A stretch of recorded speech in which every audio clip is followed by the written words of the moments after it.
ఈ బులెటిన్ ను సమర్పిస్తున్న వారు పటేల్ ఫంక్షన్ హాల్ దిర్సంపల్లి గ్రామం దోమా మండలం వికారాబాద్ జిల్లా. బుకింగ్ కోసం సంప్రదించండి. Cell number 9490045048.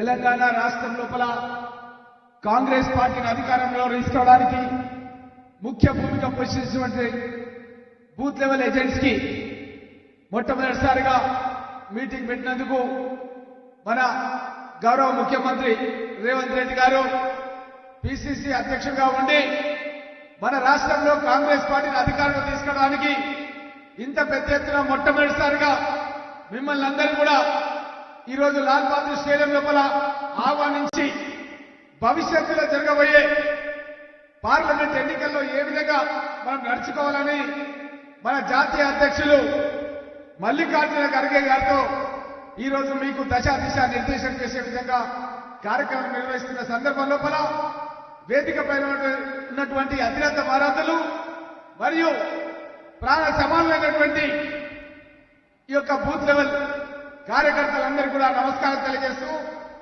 ముఖ్యంగా మన దేశంలోనే మొట్టమొదటిసారిగా 43 లక్షల మందిని మనం ఎన్రోలర్స్ గా ఉండి మీరందరూ కూడా ఎన్రోలర్స్ గా కూడా పనిచేసి బూత్ లెవెల్ ఏజెంట్స్ గా కూడా పనిచేసి కార్యకర్తలని ఆన్లైన్ మెంబర్షిప్ చేసి మన తెలంగాణ రాష్ట్రం యొక్క కీర్తిని మన దేశంలోనే ప్రతిస్తంభించే విధంగా కృషి చేసినందుకు మీకు అందరూ కూడా జోహార్లు అర్పిస్తూ, మీ యొక్క కృషి మూలంగానే ఈరోజు మన రాష్ట్రంలో కాంగ్రెస్ పార్టీ అధికారంలోకి వచ్చింది. మన గౌరవ ముఖ్యమంత్రి రేవంత్ రెడ్డి గారు చెప్పినారు, మా యొక్క ఎమ్మెల్యేల సమావేశంలో చెప్పినారు. ఏం చెప్పినారంటే ప్రతి గ్రామంలో ప్రతి మున్సిపల్ వార్డులో 5 సభ్యులతో ఇందిరమ్మ కమిటీలు ఏర్పాటు చేస్తాం. ఆ ఇందిరమ్మ కమిటీల ద్వారానే మన 6 పథకాలు ఏదైతే ఉన్నాయో మన కాంగ్రెస్ పార్టీ అధికారంలోకి తీసుకొచ్చినాయో ఆ 6 పథకాలని మీ ద్వారానే ఇక్కడ ఉన్నటువంటి బూత్ లెవెల్ ఎన్రోలర్స్ కానీ కార్యకర్తల ద్వారా మీ ద్వారానే అమలు చేస్తామన్న విషయాన్ని మన ముఖ్యమంత్రి రేవంత్ రెడ్డి గారు చెప్పినారు.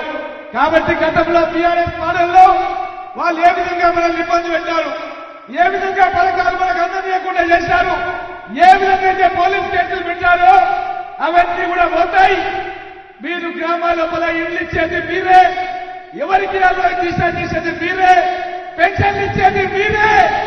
ఏ కార్యక్రమం రాష్ట్రంలో జరగాలంటే అది ఇక్కడ ఉన్నటువంటి బూత్ లెవెల్ కార్యకర్తలు బూత్ లెవెల్ ఏజెంట్స్ ఏదైతే ఉన్నారో వాళ్ళ మూలంగానే జరుగుతాయని చెప్పి మన ముఖ్యమంత్రి రేవంత్ రెడ్డి గారు స్పష్టంగా మా యొక్క ఎమ్మెల్యేల మీటింగ్ లో చెప్పినారు.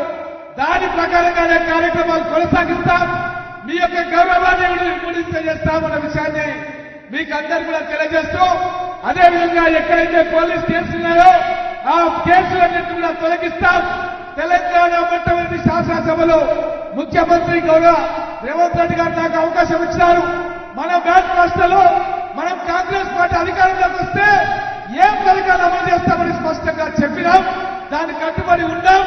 ఈ యొక్క బీఆర్ఎస్ పార్టీ ఇప్పుడు రాష్ట్రంలో లేదు, కేంద్రంలో లేదు, కాబట్టి వాళ్ళు చేసేది ఏమీ లేదు అన్న విధంగా మనం ప్రచారం చెయ్యాలి. అదేవిధంగా రాహుల్ గాంధీ గారు భారత్ జోడో యాత్ర భిన్నత్వంలో ఏకత్వం కాంగ్రెస్ పార్టీ సిద్ధాంతం, ఎస్సీలు ఎస్టీలు బీసీలు మైనార్టీలు అందరినీ కలుపుకొని దేశంలో ఐక్యతను ప్రయత్నం చేస్తుంటే అస్సాం ముఖ్యమంత్రి బిస్వాల్ మన రాహుల్ గాంధీ గారికి ఆటంకాలు కల్పిస్తూ ఎన్నికల తర్వాత జైల్లో పెట్టాడు.